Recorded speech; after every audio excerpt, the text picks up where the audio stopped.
Au sommaire de ce JT, on fait le tour des nouveautés. Siemens Fujifilm présente 2 sondes et un nouvel index. Et enfin, la fusion Medimaps Radiobotics.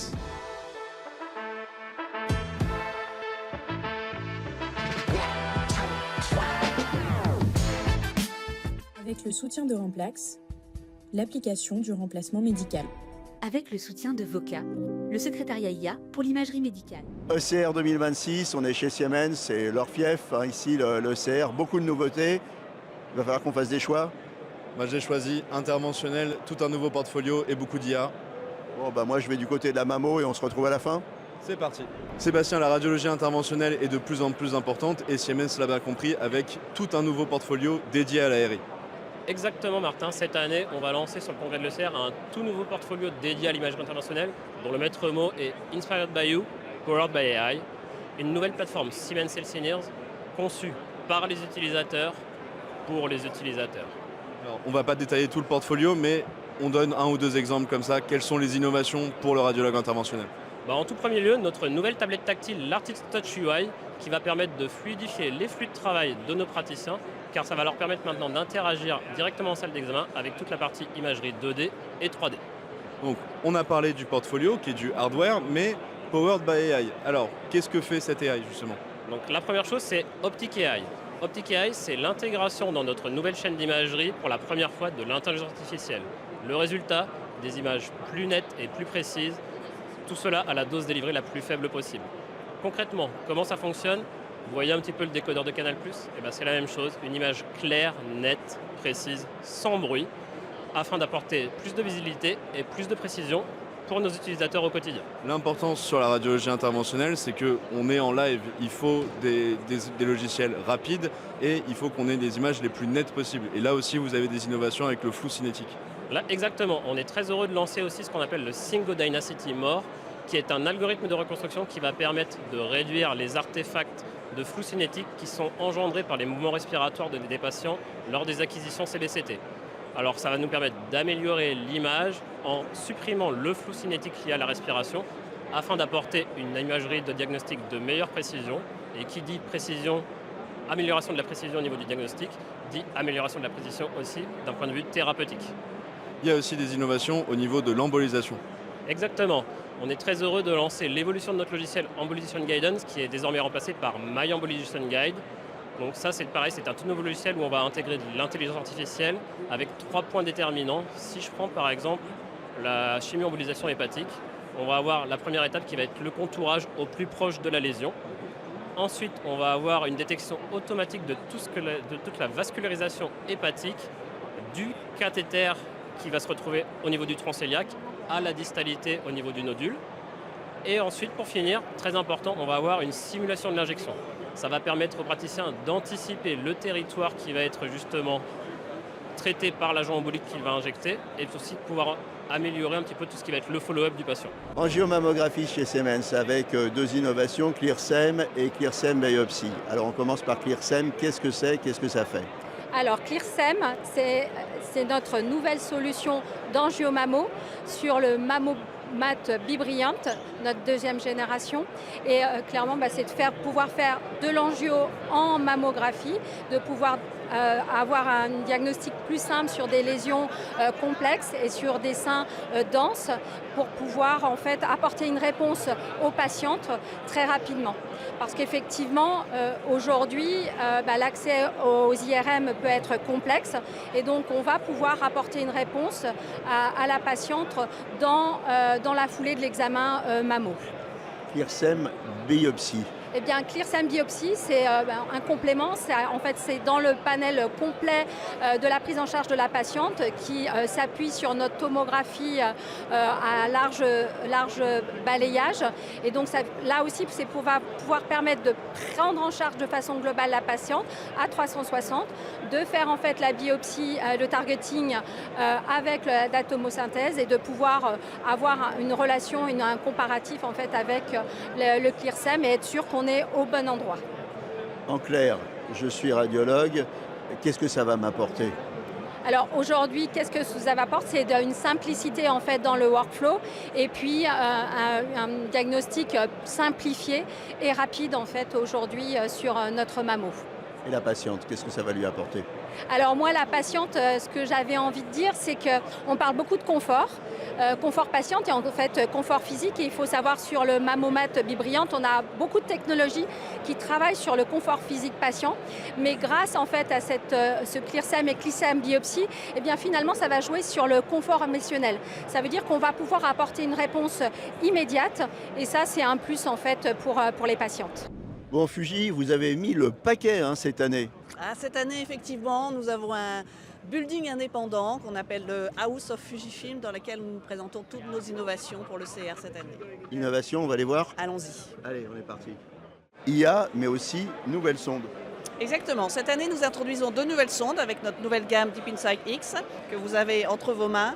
Nous avons une sonde microconvexe haute fréquence qui est une sonde qui peut être utilisée dans énormément d'applications.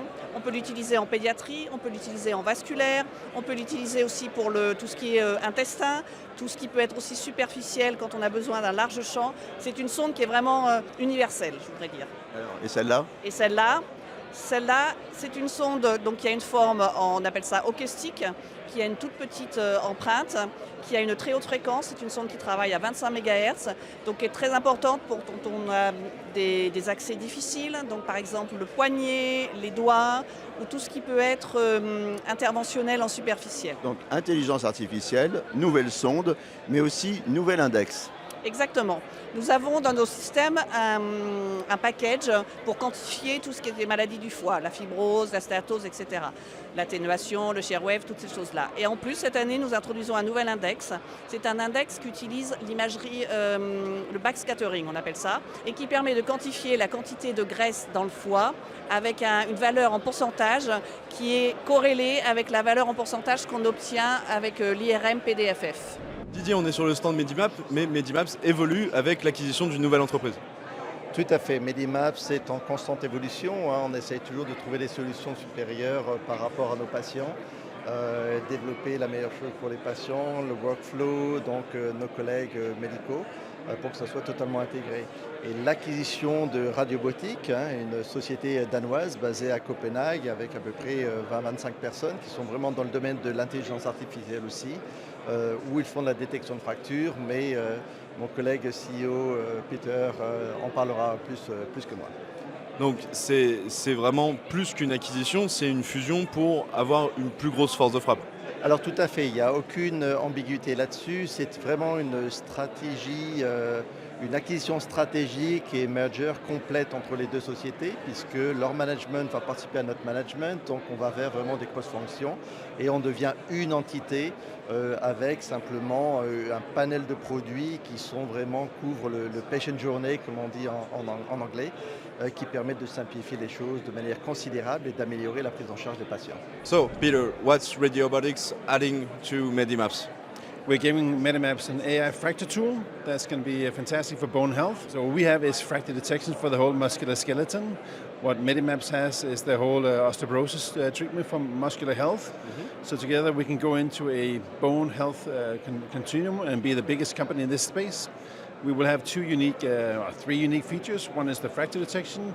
We can see osteoporosis. They can do it on DEXA scanners, and we can do it on X-rays.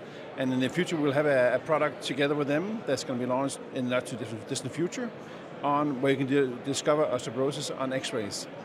What will it change from a patient perspective? From a patient perspective, well, we will have more insights into how the patient's bone health is. So when there's an X-ray, you come into the emergency clinic, you will be able to see if there are issues with the fractures, but also see osteoporosis presence. So the whole continuum of how the bone health is doing, they will see very early on. And thereby you can do pre-screening, early detection, and thereby help patients earlier. On a vu ce que cette fusion changeait d'un point de vue patient, mais d'un point de vue triage, qu'est-ce que ça a changé? Alors tout.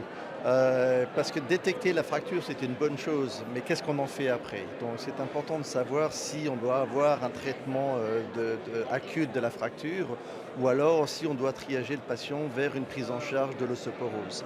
Donc le fait d'avoir une fracture, si elle est traumatique, si on tombe de son vélo, on sait que c'est traumatique, mais si on tombe d'une marche, est-ce que c'est traumatique, est-ce que c'est ostéoporotique, fragilité? Donc nous, ce qu'on fait directement derrière la fracture, notre algorithme va permettre de quantifier la densité et la microarchitecture de l'os de cette fracture pour savoir si le patient est à très haut risque d'avoir d'autres fractures ou un index de fragilité très important.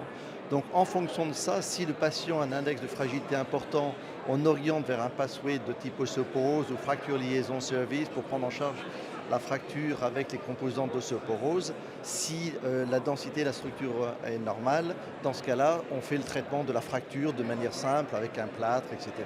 Donc la prise en charge, le triage va se faire dans un premier temps en amont avec la fracture, fragilité ou non fragilité, le traitement sera complètement différent et ça, on intervient là-dessus.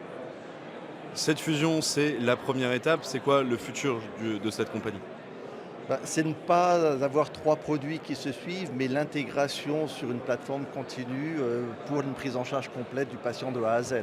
C'est-à-dire ne pas avoir, même pour nos collègues radiologues, que tout soit intégré complètement, c'est-à-dire de la détection de la fracture, la quantification, le triage, la sélection de type d'os pour savoir quel type de traitement, aller jusqu'au patient et avoir des rapports complètement automatiques pour éliminer ceux qui ne sont pas à haut risque versus se focaliser sur ceux qui sont à très haut risque. Donc vraiment une intégration complète pour simplifier le workflow et une adoption médicale beaucoup plus importante du coup parce qu'on a le bottleneck un petit peu chez nos collègues de radiologie, comme les centres de densitométrie, on a plusieurs mois d'attente.